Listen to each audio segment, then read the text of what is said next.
All right.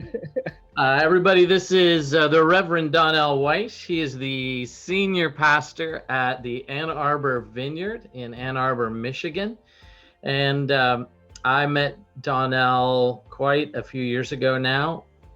And I can't think of anybody who I hold in higher esteem than Donnell. I'm just so impressed with him as a leader, as a follower of Jesus, as somebody who is not afraid of, or seemingly not afraid of, the hard conversations that are really crucial conversations.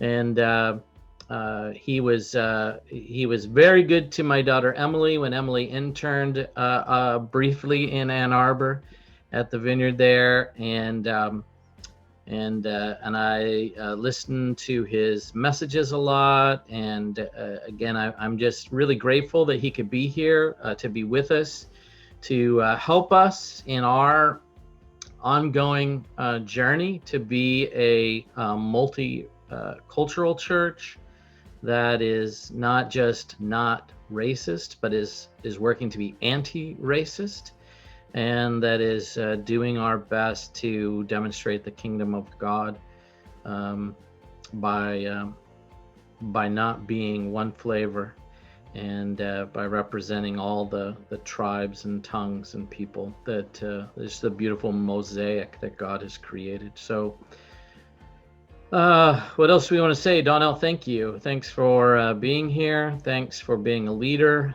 And thanks for taking time away from your family to be able to be with our family tonight. Yeah, I appreciate the invitation, and happy Sunday to everyone. It's the first Sunday of Lent.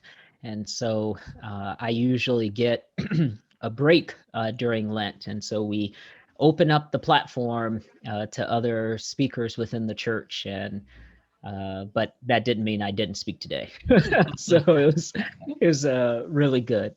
So it's good to be with you all, and grateful that you all are faring well, especially as the weather has been moving across the country. We've been spared the worst of it for sure. So we're praying for everybody else. Yeah, that's right. Well, Donnell, we're going to just take an hour. We won't take more than an hour of your time. And we want to give you lots of room to be able to speak to us. And there's no place you can't go. There's nothing you can't say. Whatever's on your heart, you just you speak it to us. And if you want to blow things up, we'll work on putting things together afterwards. Well, that's not good. I don't want to blow your church up, Brian. But I want to maybe start on the deep end. Okay. There was a latest issue of Christianity Today has an article in it, I think a brilliant article about multicultural church, but it really is saying that we have not lived up to the promise of the multicultural church. And as a pastor, you're leading a multicultural church, and I'd like to get your take on it. There's a quote that I wanted to read. It just says, "The pain, grief, disappointment, and exhaustion that accompanies heading a multiracial church pushed Pastor Rich to the point of considering leaving the church to pastor a Black church, somewhere he could feel free to name what is really dividing us racially. But he stayed. As hard as it may be, he believes he has a divine call to minister to people from different ethnicities and denominations, and remains committed to the church he planted." So the question for me to ask you is there hope for the multi-ethnic church? And what does that look like for you? What is the hope that you have in this? Oh, that's fun. Okay. So first off, I know Dr. Corey Edwards. I've read her research. She hosted a conference at the Ohio State. Don't forget the in front of Ohio State. The Ohio State last summer. I also know Pastor Rich Johnson, and we are friends and colleagues. And I met him through a mutual congregant of his. A few years ago. So, and we, at that conference that Dr. Edwards hosted, where she presented this data. So this is her sort of research that she's done in looking at multi-ethnic churches. Rich and I, sort of had a conversation that Black pastors have. And that conversation is, we just go for a walk, and it's as if we've known each other our whole lives, because there's so many similarities in our stories. And so we can jump very quickly into the heart of the matter. So I'm generally a hopeful person, Brian. And so, as a matter of fact, my counselor, so I spent a year in counseling after we had a significant leadership transition at our church, which Brian was very generous in his description of all of that, especially as it related to his daughter, Emily. And post that event, I spent a year weekly in counseling. And after a few sessions, my counselor said something to me that was quite surprising. He said, Donnell, you are an eternal optimist. And I looked at him and I said, man, I don't, like when Brian introduces me, I don't think he's going to refer to me as a eternal optimist, right? Like that's not, I don't know if you see me that way, but I certainly didn't see me that way. And then he defined what he meant. He says, for you, every problem has a solution. And I said, oh, well, of course, every problem has a solution. And I just sort of laughed and smiled, and he's like, yes, that means you're an eternal optimist. And so that places me in a hopeful posture. Now, having said that, I think everything that Rich and Dr. Edwards mentioned in that article is very real. I have had some of, if not the same conversations and feelings that Rich expresses, or Pastor Rich expresses in that article, in my own local church. And it's quite striking to me because he actually planted his church. I did not plant my church. I took over our church during the leadership transition and crisis. And so, yeah, I am hopeful. I'm hopeful because of Jesus. I'm hopeful because of personal conversations that I've had with members of my congregation, and I can talk about that if you'd like. So yeah, generally I am hopeful, but it is not easy. And all of the data and all of the research tells us it's an elusive dream, which is the book that Dr. Edwards wrote about it, which is the title, The Elusive Dream. Because all the data tells us multi-ethnic churches ultimately become monoculture churches. And there are some specific reasons for that. And we can talk about that if you're interested. Yeah. Tell us about that. What takes us to that place? Okay, so you said at the beginning that I could say anything. So I'm going to have a conversation as if it's just you and me, Brian, and your folks are looking in on the conversation. I would ask those who are participating, if I use any kind of jargon or language that you're unfamiliar with, would you just post it into the chat? And I have both windows open, and so I'll be able to see it and I'll define a word, because I just use religious jargon because there's a lot of shorthands in there, and I'm not even aware of it, but you will when I say something you don't know. So just pop it into the chat and I'll try to define it. So number one is, and so I don't know if your community is familiar with critical race theory. I don't know how you're talking about critical race theory. So I'm just going to a quick broad stroke of critical race theory. So if you're an evangelical, maybe in the Southern Baptist tradition, critical race theory is the number one threat facing the church today. And I was just on Luke Garrity's podcast, and we were talking about this very issue. And for me, what critical race theory is all about is it acknowledges a reality of our world. And then hold on for just 1 second.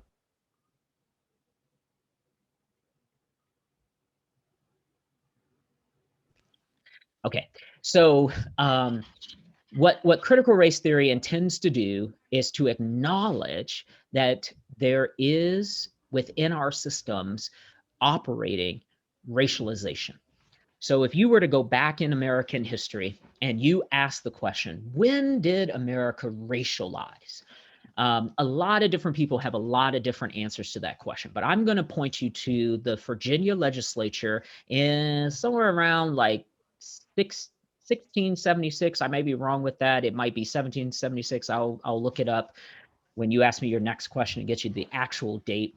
But in the Virginia legislature at this point, the legislature decides to define whiteness as the melanin or lack thereof, so the lack of melanin in one's skins.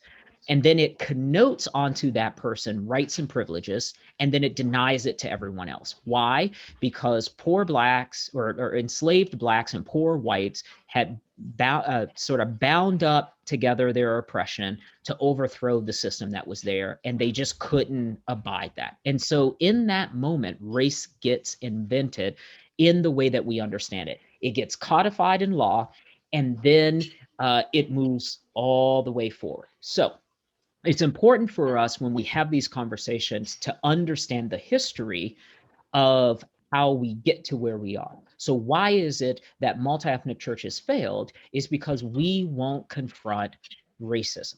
Now, I'm not saying what some people argue critical race theory is saying is that critical race theory is the reason for everything that's wrong in the world, right? I'm just saying, no, they're acknowledging a reality that's real, and it manifests itself in a lot of different ways. So in the church, the ways that it manifests itself is that white people won't follow black leadership. So that's like, again, if you and I are talking about how this works, this is how we get there, because whites will just leave. And sometimes when they leave, they take the resources that they brought into the community with them, either that, the gifts of God and the resources of God. And that is what Rich is addressing. He's having to fight white people who knew his church was multi-ethnic from jump, who are having a hard time, whether consciously or unconsciously, following black leadership. Now, I can tie that to so many things, chief amongst them, the reaction to our first black president. And what we in the community would say, we had a white lash, and white people had a strong negative reaction to the leadership of President Obama, regardless of his policies. It was that his very presence was an offense. And how do you get to that? Well, it's subconscious. It's not something that everybody goes to bed thinking, I hate him because he's black. It's more, it's in the air. It's in the water. It's in the law.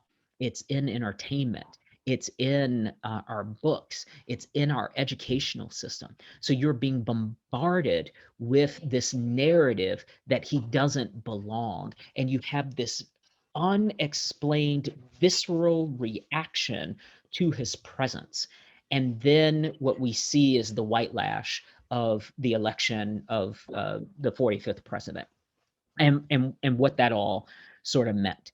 So I think, like, returning to the original question of like why this is the case, I think at the root of all of this is a failure of a willingness to follow people of color. And how do we get past these things that are so systemic, these things that are so baked into to who we are, that for white people like me, I'm becoming increasingly aware of those things, but prior to becoming aware of those, they've just been a part of how I view the world, which was normal for me, and hardly even aware of the racial bias that existed in my thinking. So I think so as much as you admire me and you had that wonderful opening, I admire you because I've been following you since I met you, either on Twitter or Facebook. and I've watched your journey. So it's the Gahana word, this, how do you pronounce it? The Sophia, the thing that you sort of trace the path back, and then you went on that journey through the South. What's the Camino de Santiago. No, that's the prayer thing. Sankofa, The other, Sankofa. yes. So you did. Thank you, Rashida. The Sankofa. You did that, right? So one of the things that I have learned, and I've been pastoring for 21 years. I know it's unbelievable to your congregation because I only look 25, and in fact, I am 25. So I took my calling at 4, and I've been leading a church since then. No, I'm joking. So one of the things that has become aware to me is that white Americans don't know their history.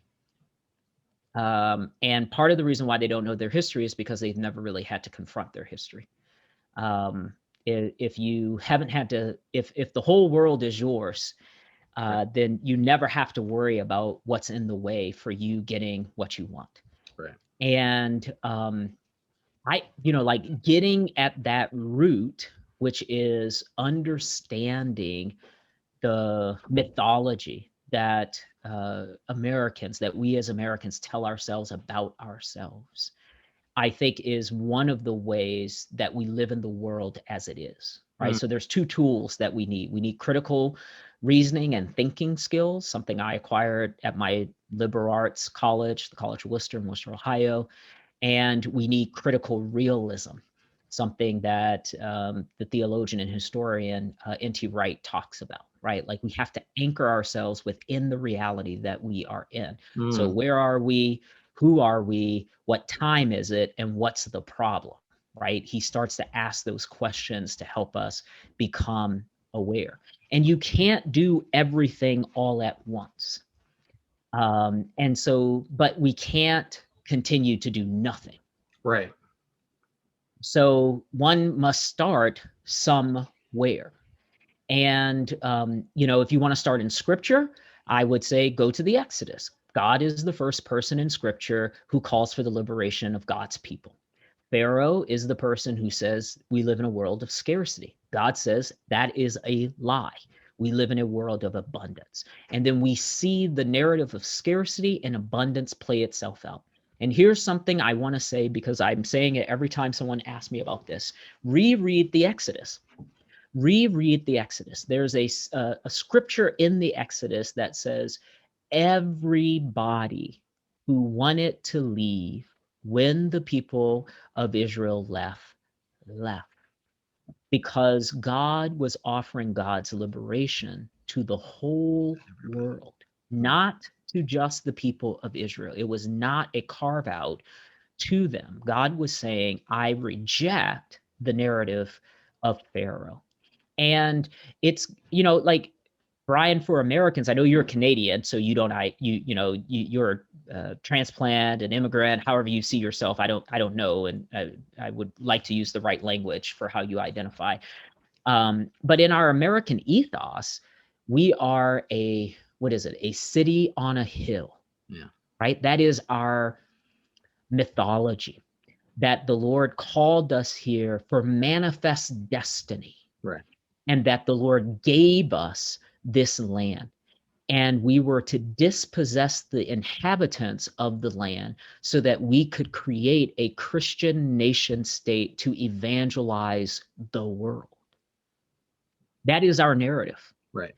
And just there's so much in that, like it would take me hours to unpack that. But I'll just give you one thing, just one small thing to help is go back and read the history of the Statue of Liberty. France gave the United States the Statue of Liberty, not in celebration of its immigrants, but in celebration of its ending the oppression of enslavement. And we don't know that because that's not a story that we have to know, right? We've taken this thing, we've changed the story, and we've made it about something else, because what does that do? It centers me and makes me feel comfortable. And then I don't have to confront why my neighborhood is all white or all black. I don't have to confront why my school is resourced or under-resourced. I don't have to confront why I'm in an environment where there are no people of color, right? And maybe I'll give you a second thing. Sorry, I lied. So the second thing is read about the Reconstruction. Because if you want the period of Reconstruction, it's like 2-3 years. It's a great experiment in America. But that is the time where we abolish the racialized caste in the system.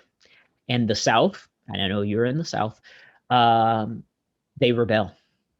Right. And because we don't deal with the fallout of Reconstruction, we get the Jim Crow, the lynching, the Ku Klux Klan. We get racialized policing today, mass incarceration, under-resourced schools. I mean, it is a direct line back. And I try to be cautious about direct lines, but it is a direct line back. Yeah. Now, one of the things that you are involved with, Donnell, is kind of public policy. You're getting involved in those very specific areas, in part because of this very thing, that public policy is either affects these things or is affected by these things. It becomes like this circular thing that just perpetuates this evil. What are some ways that you're involved in affecting public policy, and what are ways that the church in general could look for ways to become involved in affecting public policy? Yeah, thanks for asking about that. Yeah, so so I think the first thought I had is some in our church call our church an activist church. And I don't know that I always agree with that. I just have a view of the gospel that compels us to. And so I think some of the low-hanging fruit ways we've done that is with advocacy for affordable housing. So across the street from our church was a juvenile detention center, which the county closed down. It was a 13-acre site that the county decided to sell it because there are no contiguous 13 acres inside the city limits of Ann Arbor.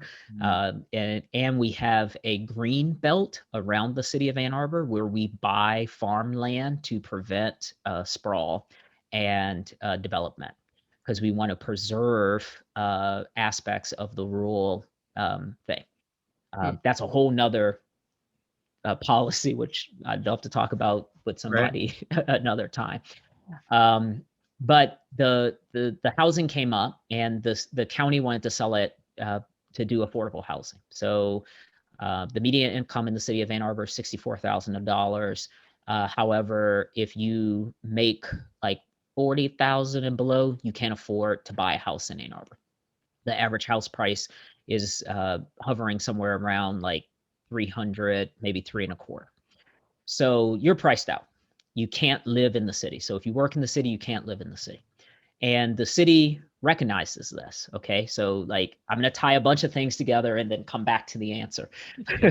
So Ann Arbor is the most progressive city in the state of Michigan. Washtenaw County, where Ann Arbor is a city in, is the most progressive county in the state of Michigan.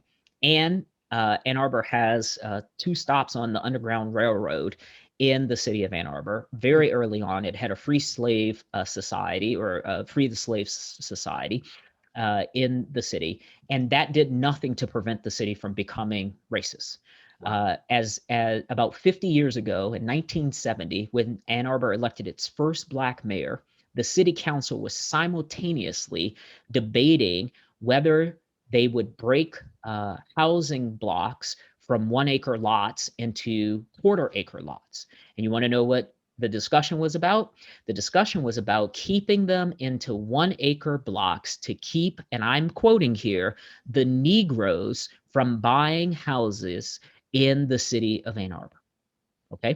1970. So 1970, I have the articles because we don't know our history. As much as we don't know the history of our country, we don't even know the history of our neighborhoods. We don't know the history of our cities, right? And so I'm a consumer, ferocious consumer of that information because it helps explain things. Like, one of the things I say to my daughter all the time is, if you can't understand something, it's probably because racism is a part of it. And she's like, oh yeah, I guess that makes sense, because it's like these systems don't seem fair.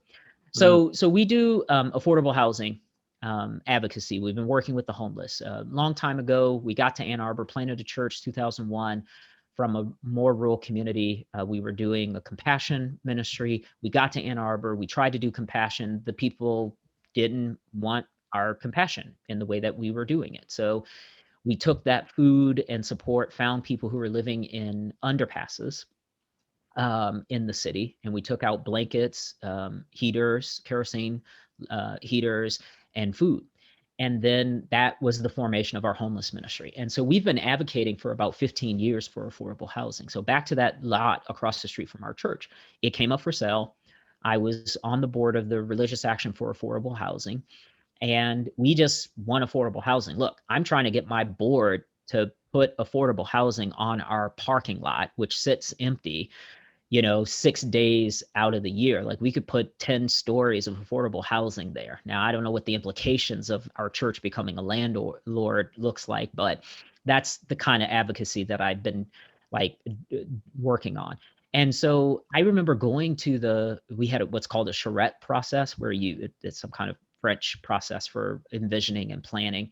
And so with lots of stakeholders. And I remember going to those meetings and speaking up. And I remember, Brian, the first time I spoke up in a public forum advocating for affordable housing, I said something to the room that they didn't like, and every single person in the room shouted me down. And I remember talking to my board afterwards, and I was like, well, these neighbors are not going to come to our church. Because we were advocating for affordable housing, but the people who were in the room were like, we had to save, we had to work hard, and they should have to save, and they should have to work hard. Now, Brian, as a pastor, what's at work. Like, you know what's at work, right? It's a scarcity mentality. It's this demonic view of the world that says my gains come at the expense of your losses, as if the universe is a zero-sum game. That's not the universe we live in, right? And you're seeing that play out today. I'll just give you a translation. Forgiving college debt. So Biden runs on canceling college debt. And I can't tell you how many think pieces I've read of people saying, it's not fair. Right. It's not fair that someone else's debts should be canceled. And I'm just like, why are what is going on in us that we're so stingy, right? Yeah. Like I earned everything that I have, Brian, that I on my own, you pull yourself up by your boots, right? Like that metaphor doesn't even make any sense. Right. So affordable housing is something we've gotten involved in. We give a lot of money to that. We go out every week serving the homeless. We write, and we get involved in advocacy. But the one that I'm enjoying right now is I'm working with the county prosecutor, and we just elected a new county prosecutor after 25 years. And this prosecutor is a progressive prosecutor. And I met with him before he decided to run, because I was the chair of the board of the Interfaith Council for Peace and Justice in Washtenaw County, a 50-year-old peace organization that got started protesting Vietnam War. And he was a lawyer for the city of Detroit and a lecturer at U of M, and we met and we talked, and I was like, man, if this guy is the real deal, this will be good, because he was talking about ending cash bail. There are people right now in your community, Brian, that are in jail because they can't afford to pay the bail that is incarcerated them. And that, we sing in our churches. We sing songs about setting prisoners free. Right. And there was a moment, Brian, and this is just a real confession. And I'm going to say a lot of things that are going to make me look good. If you call me back for another hour, I'll give it to you for free, and I'll tell all my bad stories, okay? Every single one of them. And I have enough to fill an hour, okay? But I was in our worship service, and we were singing this song. I think it's a hill song or whatever, about, setting the prisoner free, like, just tearing down this thing. And I don't know if it was the Holy Spirit or my mind. And there was just this question, like, really? Mm. Because not 2 miles from your church is a prison. Like, Mm. do you really want to set prisoners free? And so then we got involved in ending cash bail. We had someone in our church who got arrested, couldn't post bail, and that made that issue real to me. And we raised the money. I mean, there's a way of talking about this that just makes it seem like it was just like easy, easy, easy. And I don't want to talk about it that way. It was painful. This person was struggling with substance abuse, had gotten arrested for possession of drugs, skipped bail, skipped their hearing, had a warrant out, was on their way to college, school, returning to school, got pulled over, got detained, car impounded, incarcerated, and was going to have to be in jail for a year. Young man. And we heard about it. He wrote us a letter, contrite, because we force people to believe that they're not deserving. And we force people to have to prostrate themselves before us as if we are the ones who get to decide whether they get mercy or not. And when I heard about his story, we immediately reached out to his parents because they had the money to get him out. And they said, no, he's lied to us. He's stolen from us. This is the result of his experiences and his decisions. And I was angry.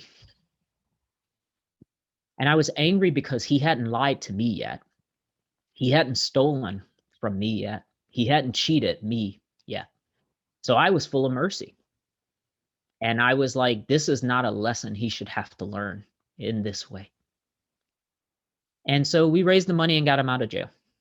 And I can talk more about that story, but so we're doing advocacy for restorative justice. We're working with the local sheriff to do interdiction programming, or I think that's the right word. So getting kids and nonviolent offenders out of the carceral system so that they don't actually even get an arrest or have to go before a judge, but they get redirected to a restorative justice program. So there's an organization here in our county called the Friends of Restorative Justice.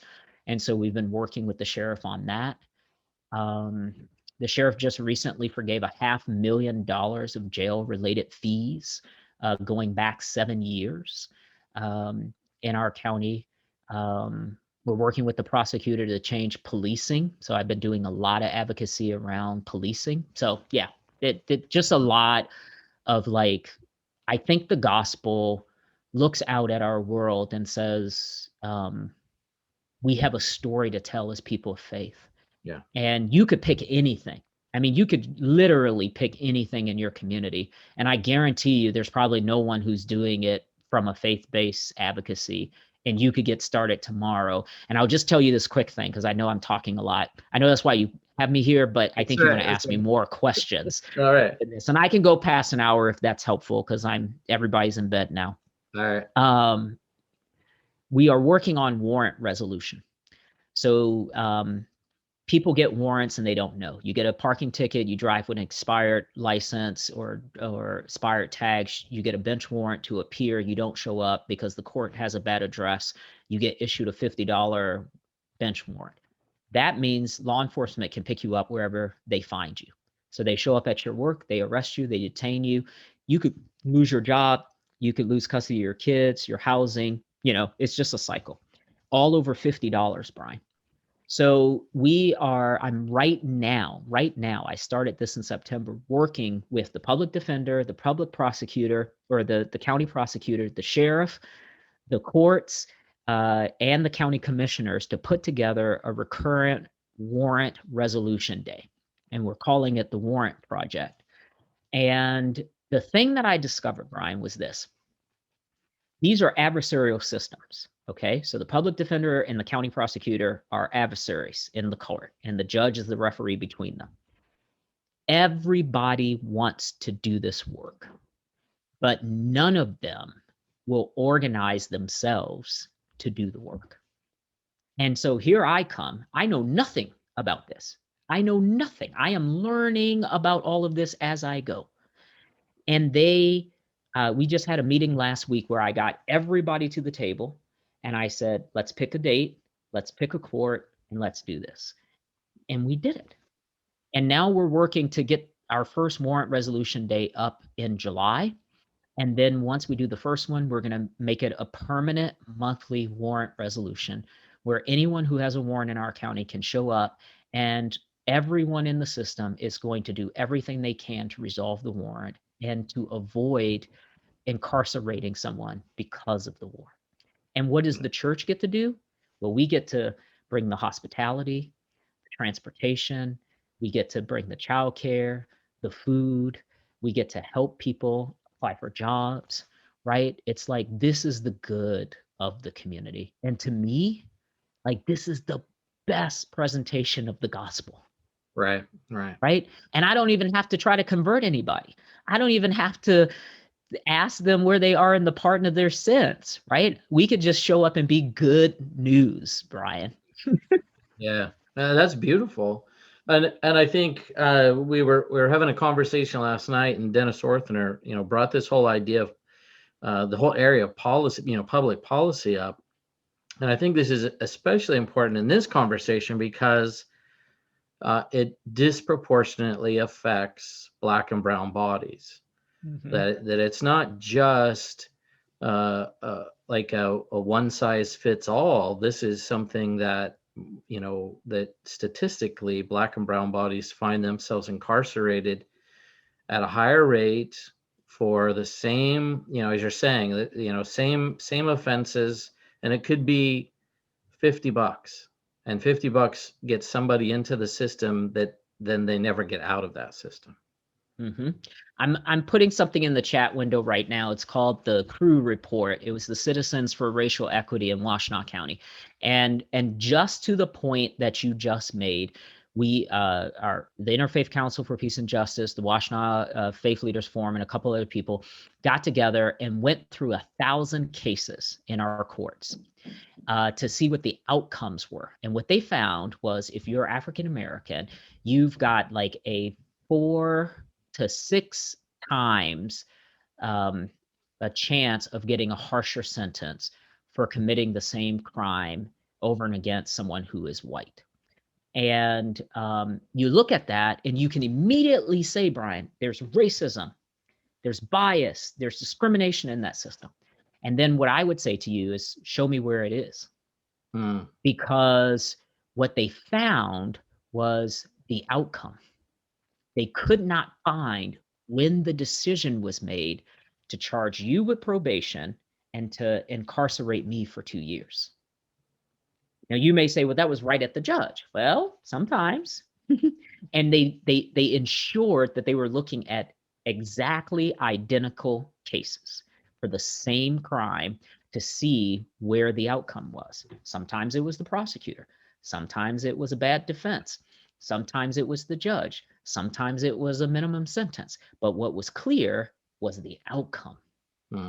And so now our prosecutor is going back over case log to see where we've overcharged people, where we've given out different sentences, and we're going to try to fix that. Like, he's creating a whole thing. So I'm on his racial equity team, and one of the things that we're advocating for him, which is a public policy thing, is prosecutors have what's called a PPI. It's a prosecutor's performance index. I'll put it in the chat as well, and it's a nationwide standard where you can ask the prosecutor's office to report on specific indicators. And so we are changing the way prosecution in our county happens so that the prosecutor is having to tell us, how many people of color are you arresting? Like, how many people are you arresting? And what are the statistics of the kinds of people that you're arresting? Because one of the things you will discover, I live in an upper class neighborhood in our city. Okay, so our house is, I don't know, it's worth over $400,000. So the average house in our neighborhood's about 400,000.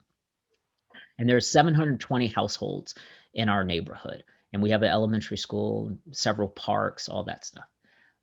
We would not be able to live here today if we had to move in. We moved in Right. in 2006, and the house had been on the market for a year and needed some repair. So if everybody's like, "Oh, I don't want to listen to this guy. He's rich. I'm off."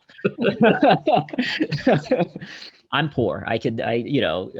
We're house rich. We're You're being cash sarcastic, poor. you know. Yeah, we're house rich, cash poor. um, I can count on one hand, Brian, how many times I have seen law enforcement patrol my neighborhood. Right. And I can tell you the neighborhood where the police have a substation. So what that means is people believe that my neighborhood is safe. Right. And that neighborhood is not safe. Right. But what we don't see is that neighborhood is policed. Right. Which means every offense is observed, ticketed, and prosecuted. It doesn't mean that in my neighborhood. Exactly. But that's invisible to a lot of people, right? So those are the kinds of policies that we're doing. So I worked with the city council in Ann Arbor to get a police oversight commission, which they put in place. I've worked with the Ann Arbor Human Rights Commission on getting the police out of our schools, and I'm currently working to get some of those policies codified in their standard operating procedures, like their manuals and stuff like that. So we have done just a lot of advocacy. And I think for me, it's all been situational. So something has come up, and then I was like, oh, we can do something about that. Right. So go on. Question. Sorry. Yeah, no, that's talking. fantastic. That's super helpful.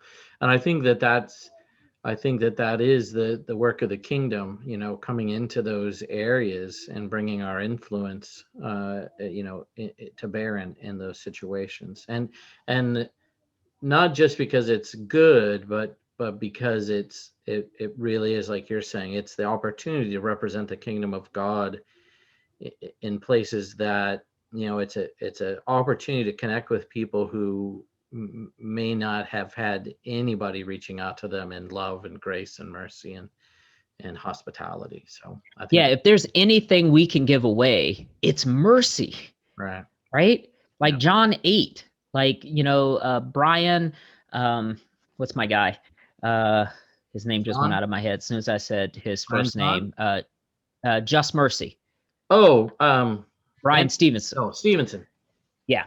So Brian Stevenson's book, which I'm sure you've read and recommended to your community, and you've gone to the Lynching Museum, and you may have taken people to the Lynching Museum. I think he's right. I think he's right about a lot of things, right? And one of the things that he says in that book, which just gutted me, I have a team of people that read books with me, and I had them read it, and someone called me and was like, I could not finish that. And I was like, that's your privilege speaking, because that's someone's life that was too uncomfortable for you, that you couldn't bear witness to it anymore. Yeah. Okay. But he has that courtroom scene where he finally gets that person off at the end, and it's the woman, the mother, whose son or grandson was killed by someone else.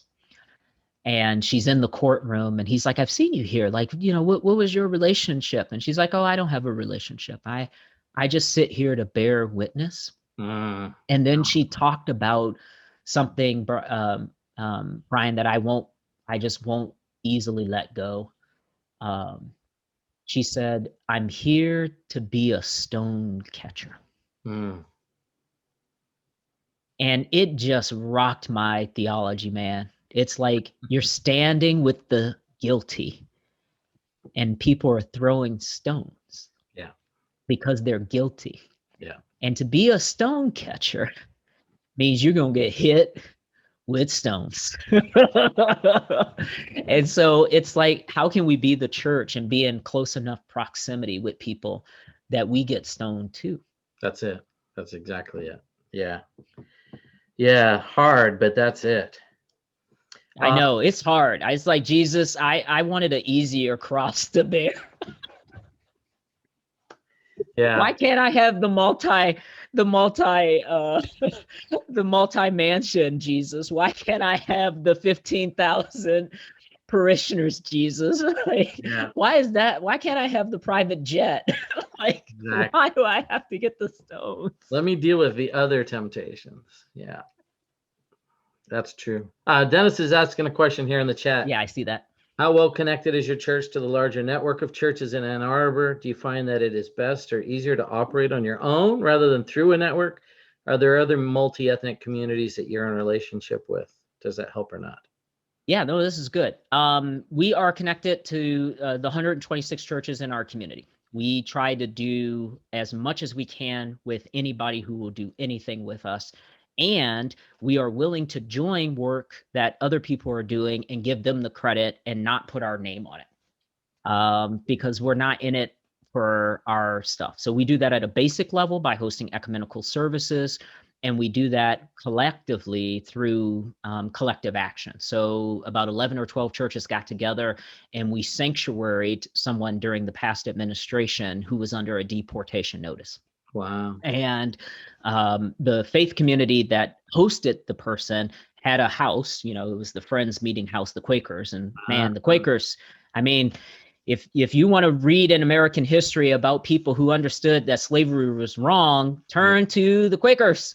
That's right. They knew it from jump. They didn't have to learn about it. They said this is demonic from the very beginning. So we partner with everybody. We partner with anybody, and we take our name off of stuff where our name gets in the way. So I find, to your question, Dennis, I think it is so much better for us to do it with other churches. It gives credibility. It reduces the temptation of this is our ministry and it has to go our way. It creates a collectivism. I don't know if that's a good word, bad word. I don't know how people read collectivism, but it creates a collectivism that allows us to get more done in our community than we could ever do on our own. And then the problem with the multi-ethnic churches is there are just not a lot of multi-ethnic churches. We are the largest, not largest in terms of number, but we are probably the most multi-ethnic church in our city. So our internal demographics are better than the county. So we have more people of color in our church than the county has in its demographics. So we get asked a lot by other churches, one like First Baptist, that is like a 200-year-old church. Like, how do you get young people? How do you get people of color? And I was like, are you ready to give up power? And are you really ready to give up, authority? There you go. And they're like, well, what do you mean? And I was like, well, if you want people to come, they need to know that they can actually lead. But if the people who hold all the purse strings are the shadow polity or government of the church, it's not going to work. Yeah. And I'm working with a large, very large and wealthy Presbyterian church right now on this issue. And I've trained a bunch of white folks in our church to do this race conversation and talks because I find that other white people won't listen to me just because I'm Black. They hear anger where I might be passionate. They hear things that I'm not trying to communicate. So we have a group of like lily white folks who are like, this is hard. And I just had a call with one of those guys because I brought him into the call that I was having with this Presbyterian church. And afterwards he was like, do you think I was too harsh? I was like, you were harsh enough.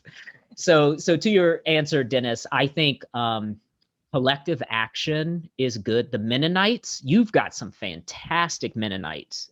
Where's Melissa's church? Is Melissa Floaks, how you say her last name? I'll put it in the Twitter, Brian. She's a Mennonite and she's somewhere you're in Research Triangle. So I think she's somewhere near you. But the Mennonites, even before the Quakers, it was the Mennonites who are the group that are the first religious organization outside of the Black church in the U.S. who condemn slavery. So look for the peace and justice churches, the Mennonites, the African Methodist Episcopal Church, the Friends, the Quakers. Look for all of those groups. They're the ones, the Episcopals. I don't know where you are with Anglicans, but there's a lot of Episcopals who are doing it. And then pretty much there is a progressive Catholic parish in your community, and you can link up with the progressive Catholics as well. We love everybody. We want to work with everybody. That's a great question. Thank you for that, Dennis. Can we jump off that a bit, just with something you were saying there, to what are the things that you do with your church there, with the local church, that fosters multicultural, multi-ethnic, without being just a predominantly white church that is happy to allow non-white people to share the same space? In other words, how do we, in the long run, how do we avoid just that, what you were talking about earlier, where we just all get to this monocultural place, even though we may have, all kinds of cultures and ethnicities represented in the church, but you'd never come into the church and feel you had experienced anything other than my white culture. Okay, so that's hard. Okay, I just want to acknowledge that. So we've been on a 15-year journey to make our church multi-ethnic. When I arrived in 1997, actually, I take that back, a 24-year journey. So when I arrived in 1997, our church was 96, if not 98% white. And today we're about 56% white. So when I tell people that, depending on who you are, you have two reactions. It's one, did you get rid of all the white people? Or two, how did you get all the people of color? There you go. So I'll try to back into your question. So one, so I'm Black, and in case you didn't know, and I am an 8 on the Enneagram. And so if people are familiar with the Enneagram, you can look that up. If I've lost you because of the Enneagram, please forgive me. So I'm direct. So one of the things that I did, which was low-hanging fruit, was we wanted more people of color just represented on the stage. And so I would go up to people and be like, hey, I run the announcements team. You're a Black family. Would you like to do announcements so that so that Black families, when they walk into our church, will see other Black families represented? So one things that does is it breaks the idea that they are being tokenized. Right. So you can't, I can't tokenize you if I'm asking you out loud what it is I'm asking, hey, here's a problem we have. Would you be willing to help us with that? I do want to confess something, because it's not all roses, okay? So we don't do well with Black families. And what I mean by Black families is a Black man, Black woman, or two Black person family head. We do extremely well with multi-ethnic families. So I'm a Black man married to a white woman. And so one of the things that I discovered pastoring our church is that I am not as effective attracting Black families and Black woman-led families. And one of the things that surprised me was the reason why. So I'll come to that, but let me finish answering the other part of your question. Yeah. So one, we diversified the stage, because who you put on the stage represents your values. And that's just a reality, whether we like it or not. Yep. You can't change anything about that, Brian. So you can only be yourself, and I'm not asking you not to be yourself. So, don't start wearing skinny jeans and, taking on that whole thing. All right. Thank you. I think for us, Philip, Yancey, not the guy that wrote all the books, but the other Philip Yancey, who's black and wrote all the multi-ethnic church books. He talks about how churches become multi-ethnic, and one of them is a network effect. And we have grown in our multi-ethnicity because of a networking effect. That you get a family or two who come, they like it, they tell their friends, and then that has a networking effect of attracting more families into our community. That's how we wanted to grow our Asian community. So we were always hovering around 2% Asian. And I was like, Ann Arbor has like 12% Asian. So I wanted to get as close to the city. Actually, I think it's 7% Asian. And I wanted to get as close to the city as we could. And we did that by partnering with InterVarsity at U of M's campus for the Asian InterVarsity chapter. So I started to speak there. They liked me. And then some students are like, hey, we're interested in coming to your church. Well, here's what happened. That had a network effect. We had a church van. We were picking them up. And after a certain point, we exceeded the capacity of our pickups on our van, that we had to raise $20,000 to buy a second van. Wow. To bring them. And we grew our Asian community from like 2.35% to like 8.5%. And we did it in 1 year. Wow.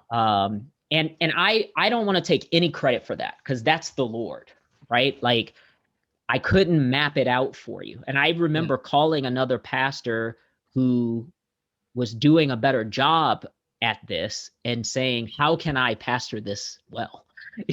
Because the Lord is sending us this growth.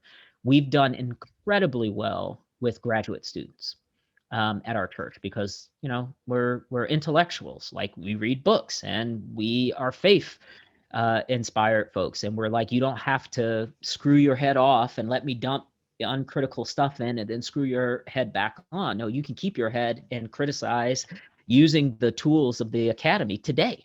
Right. And that made it easier. So we got 30 to 35 Black graduate students. Wow. Coming to church. Now, Josh Williams, who's at the Elm City Vineyard in New Haven, Connecticut, has done this even better. Okay. Like, I visited him for one of the SVSs that they had up at Yale Divinity, and he took me to one of his leadership gatherings. And I get into this room, and it is a black room. And I just look at him and I was like, do you have an opening on your staff? Because I would like to come and join you in this work. And he's just, it's about this relentless pursuit of people. And I know you know this, Brian. People are desperately seeking the narrative of a God who sees them, who loves them, and who's created a space for them. Yeah. And when they find that, they settle. Yeah. They settle in, and then they become your advocacy. So that's some of the ways we've done it. I mean, we've done all the things that everybody else has done. We've had multicultural nights and meals.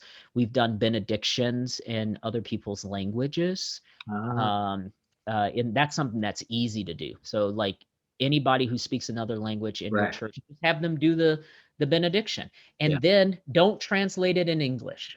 Yeah. Just have them do the benediction and let the people sit with the cognitive dissonance that they're having. So and then when they email you and say, that was beautiful, Brian, I loved it, I really wish you would have put it in English, just write back and say, I want you to sit with the cognitive dissonance that you're having right now. And then explain it to them. Right. So that was an easy one. We added multi-ethnicity to the worship team. So by having songs just done in different languages, and just this past Sunday, we had someone lead the whole worship in Spanish with no English translation. And she was a congregant of ours who was at grad school, and then she went back to Mexico, and then she led worship with her family from Mexico. Wow. And so it was just beautiful. I mean, it was just really, really beautiful. So those types of opportunities. So I hear you saying we who are white might have to become uncomfortable in order to make this. Okay, you are only uncomfortable and this is just because you and I are talking like friends with some people watching. You are only uncomfortable if you have centered yourself as the person that everything has to center around. You're not uncomfortable if you are working towards what Paul is talking about in Ephesians. And I made that too deterministic, and that can sound judgy, so I don't want to judge anybody. I don't know your people. I don't know your community. I don't want to judge your community. But Paul says that God's goal from the beginning was to create a worldwide multi-ethnic family. Right. And that what Jesus is doing, this is all of what Ephesians is he's reconstituting God's worldwide multi-ethnic family. And if we go back to Pentecost, what does God do on Pentecost? Well, he gathers his people from the diaspora, the nations around Israel, and then they all hear the message in their own voice, right? In their own language. Right. Why? It's not to heal what happened in Babel, as we were told to exegete it, okay? Because that is not correct. Right. It's because from the very beginning, it was always supposed to be multi-ethnic, multi-generational. It was always supposed to be egalitarian. Women were supposed to have, if I get to preach, women get to preach. So I have two assistant pastors who are women, and we lead in what we call a triad, where we share power with each other. This is how it was supposed to be. Now, I didn't get there from jump. I had to overcome my benefits of the patriarchy because I'm a man, so I benefit from the patriarchy just because I'm a man. I didn't ask to be a man, but I get the rights and privileges that come along with that. So when I stand up to speak, people don't ask if I'm the pastor or not. They just assume that I am. But when they stand up to speak, they might have to be introduced, and so forth. So yeah, so you're only uncomfortable if you've decided that everything has to be centered on you. That's good. That's important. One last thing, and I realize I haven't really made enough space for everybody if they have questions. So if you have questions, now is a good time to throw them in there. If you have something you'd like to ask Donnell, we'll make a little space for that. But I want to ask this question, Donnell. Why is it that we treat racism as like a special sin over against other sins? Like, why do we accommodate this sin and we give people time to adjust and and if you could just say in 1 minute, but why do you think? No way, man. But why? I knew what you were going to ask as soon as you started it. Well, why do we do this? I don't understand. I don't understand it. It baffles me. So I'm going to argue that this is a uniquely American problem, in a specific way. It's because we won't confront our past, Brian. We just won't confront our past. And so for me to acknowledge that race is a problem is for me to acknowledge that I am complicit in the problem. And look, Brian, I don't teach my people enough. I don't teach my congregation enough on self-reflection. We don't actually see ourselves in the true light of day. We don't see ourselves, and I'm not talking, sinners in the hands of an angry God. Jonathan Edwards he writes that, not that sermon, but a sermon on the back of a bill of a slave that he bought, right? That's not the picture that I'm talking about. Yeah. I'm saying that we see ourselves as having arrived. We don't see ourselves as being on a journey. And when I have arrived, then I don't have to deal with these things, Brian. And it's you are the race baiter. You are the problem. You are the issue because you keep bringing up race, right? I mean, this is the thing that I face in my community all of the time. I'm colorblind. And I'm like, color blindness is something that is disqualifying for various activities in our culture. You need corrective lenses. You can't join the military in certain ways. You can't operate certain machineries, right? Like this color blindness attribute, it came into the popular lexicon during the Bob Dole Clinton presidential campaign in the early 90s. And I knew something, that's when I first discovered, I'm sure it's been there before me, before then, but I knew there was just something about it because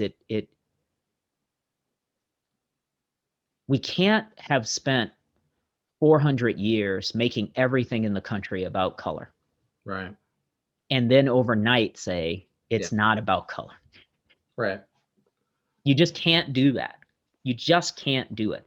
And this is the gift of the process that you went through, the Sankofa, the Gehanan way of like, we can't understand who we are until we understand from where we've come.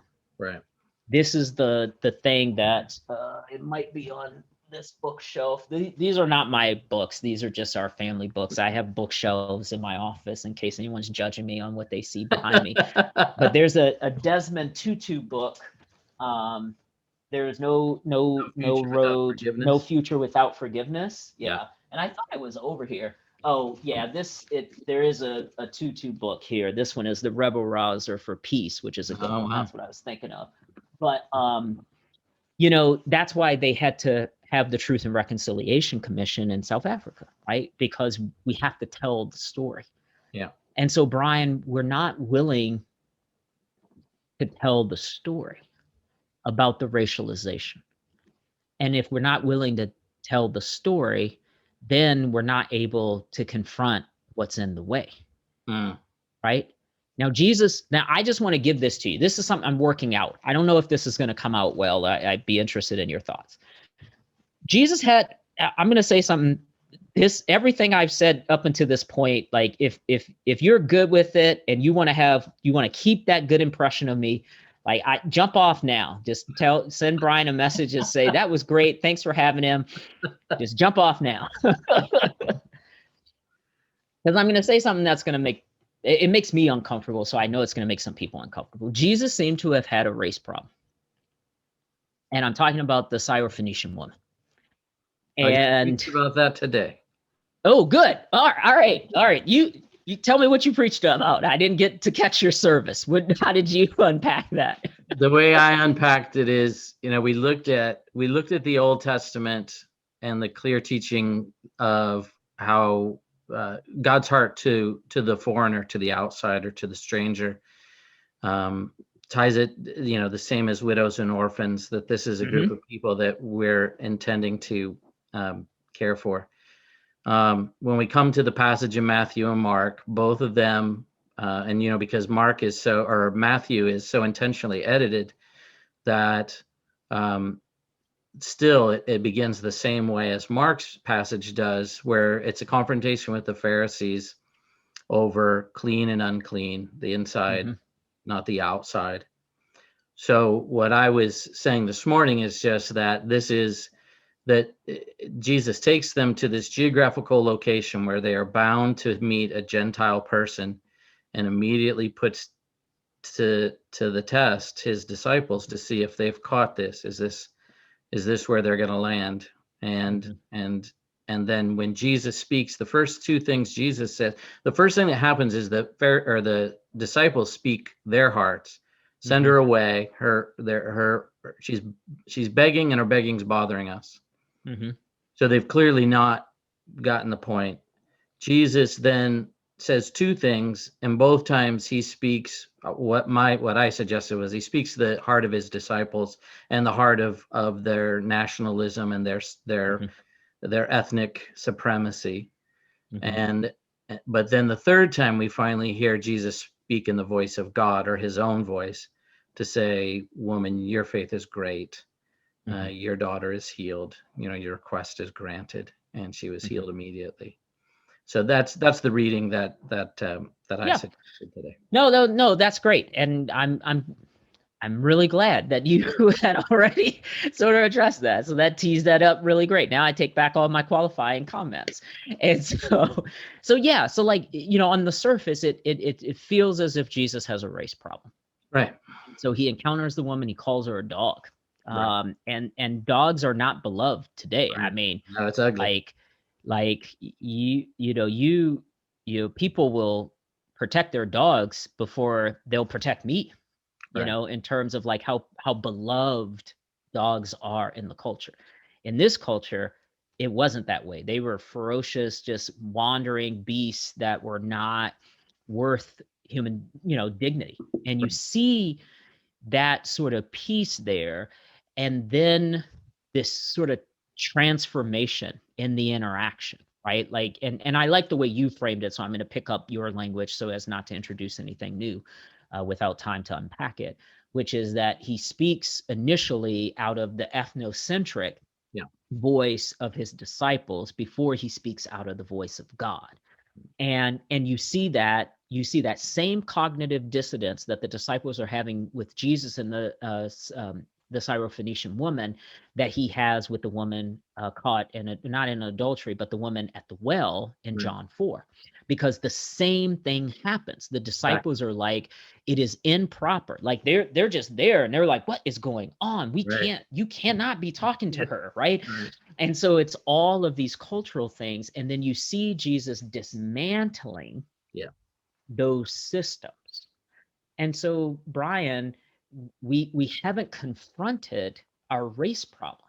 And I'm going to give it to you in the simplest way. And this is the way that I have really understood it. Having said everything that I say I'm going to give it to you in the simplest way. That's funny. Here we go. Willie James Jennings. You've read some Willie James Jennings. You like him. I thought you might like him. He is good. Isn't he good? He is good. Yeah. Okay. He has this book. Christian Imagination. All right. Christian Imagination. In the first chapter, Zara's tears. You can't see this. You'll share it with your community if you want. He tells the story, Brian, of the tithe that the church receives at the start of the slave trade in 1492 or 1472. I'm going to get the date wrong. I have it quoted somewhere, but it's the 15th century. So it's Portugal. Because Portugal starts all the slave trading, okay? And because they're bringing them up, it's not even transatlantic. They're bringing them up into Europe. And what he tells in this story is that the enslavers tithe a enslaved African to the church, and the church receives the tithe. Wow. That is the origin. Because to confront race, Brian, is to confront we did not reject the tithe. Wow. It's to reject our vision of humanity that puts whites at the top. So Jennings tells us, Janine Fletcher Hill in her book, The Sin of White Supremacy, lays this out even better. She calls it witchcraft. I grew up Pentecostal, apostolic. We would call that demonic. We were not to play with witchcraft because God forbade it, right? You see what happened with Saul and his entreaties to this, right? Yeah. And it's tied to Christian supremacy too, Brian. Yeah. So now you're going to have to unravel everything. Yeah. And when you start unraveling things, Brian, it's existential. Yeah.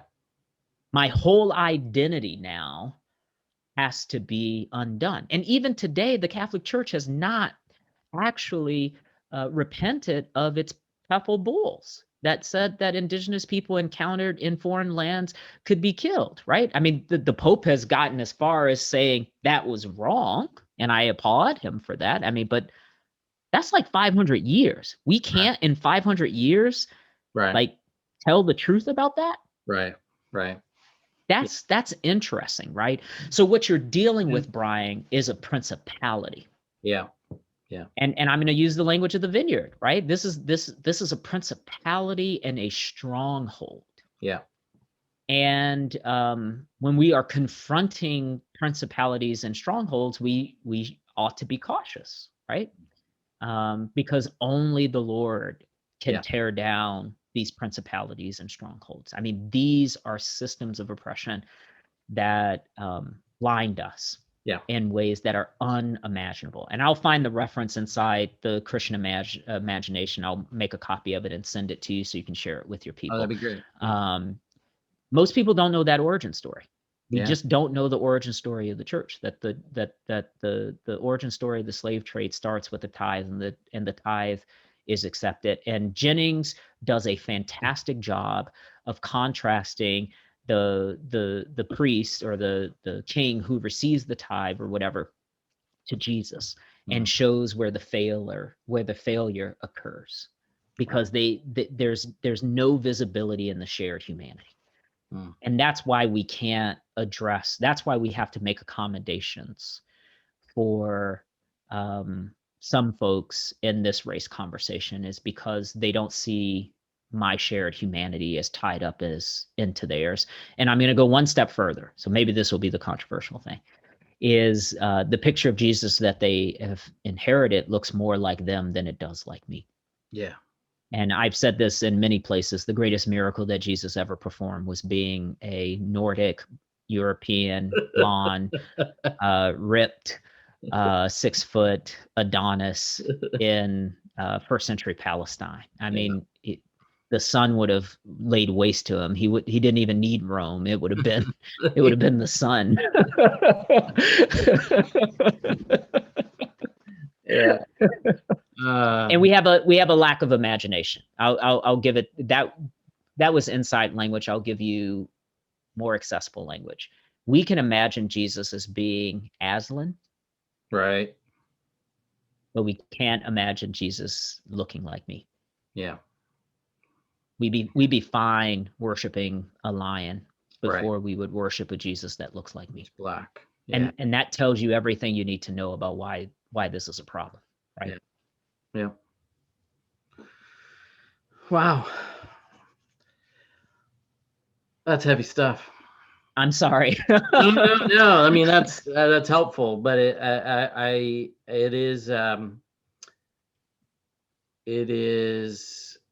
the truth, and yet I hate that it is the truth. But if we don't name those things, then we're never going to be able to deal with those things, and so that's important. So thank you.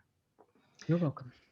All right, I don't have any submitted questions here, so I'm going to say everybody's run out of time for those. So, but if you have some questions later, you can send them to me, and we'll come up with some answers for you. All right, Donnell, thank you so much for your time. Thank you for investing in us and sharing from your heart. We really appreciate it. Great. Hi, Mary. My wife's from Saline. She grew up in Macon, Michigan, which is just outside of Saline. So I have stories to tell you about the first time I visited her house, which was out in a farm field with silos and so forth. It was quite an adventure, but I was armed with chocolate chip cookies that I had made that day. I had 4 dozen chocolate chip cookies. And that was a saving grace. That's funny. That is. But thank you so much, Brian, for inviting me. I'm just so excited about just from afar the work that you're doing in your community. I'm in awe of some of the things you've done in your own personal discipleship to follow Jesus through the narrow gate into light. And it when I was in college, someone said I look like Donnie Simpson, and I grew up in DC, so that meant something special. Sorry. Anyway, so I'm grateful for you, Brian, and I'm so grateful to have you as a friend, as well as a colleague. And as much as I have something to offer you all, I am learning from you from afar. And you've discipled me in ways that I haven't externalized. So you all have a gift, and your lead pastor. A lot of lead pastors aren't, and I'm talking to them. They are not dealing with this issue. And so that is just a feather in your hat. And so we are praying for you, and we're rooting for you, and that the kingdom would come, and that you would be a blessing for your community, that you would be a witness for the work of Jesus, and that you would do what God has called you to do, which is to be people of faith who love Jesus and are willing to follow him as he leads you, empowered by his Holy Spirit. So thank you so much. God bless you. Thank you, friend.